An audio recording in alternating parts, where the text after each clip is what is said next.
بسم اللہ الرحمن الرحیم۔ شیخ الحدیث حضرت زکریا رحمۃ اللہ علیہ نے ایک واقعہ لکھا ہے کہ ایک بزرگ دریائے جمنا کے کنارے رہتے تھے۔ ان کے پاس ایک آدمی آیا اور کہنے لگا، جی دریا کی دوسری کنارہ میرا کام ہے، لیکن دریا کے اندر طوفان بہت ہے جس کی وجہ سے کشتی کے ذریعے جانا مشکل ہے، اب میں کیا کروں؟ انہوں نے فرمایا، جاؤ اور دریا کے کنارے کھڑے ہو کر کہہ دو کہ تجھے اس شخص کی طرف سے پیغام ہے جس نے کبھی اپنی بیوی کے ساتھ ہم بستری نہیں کی اور نہ کبھی کھانا کھایا ہے، کہ تم مجھے راستہ دے دو۔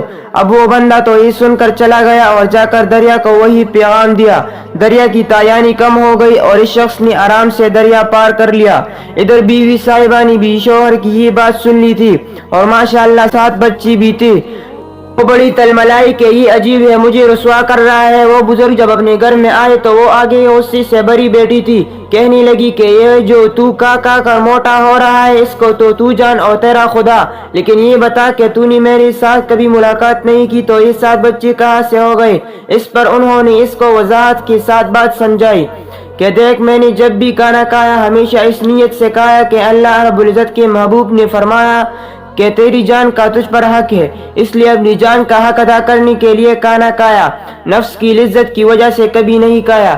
اسی طرح اگرچہ میں 7 بچوں کا باپ ہوں مگر بیوی سے ملاقات کرتے ہوئے میرے دل میں ہمیشہ یہ نیت ہوتی تھی کہ شریعت نے مجھ پر بیوی کی حقوق عائد کیے، لہذا میں اپنی بیوی کا حق ادا کر رہا ہوں۔ میرا مقصد فقط نفس کی لذت اور اپنی خواہشات کو پورا کرنا نہیں ہوتا تھا، اگرچہ میں نے اتنی بار اس کا حق ادا کیا مگر یہ ایسے ہی تھا کہ جیسے میں نے اپنے لیے کیا ہی نہیں۔ اگر آپ لوگوں کو یہ واقعہ اچھا لگا ہو تو میرے چینل کو سبسکرائب کریں تاکہ اس طرح کی اسلامی ویڈیو آپ لوگوں تک پہنچ سکے۔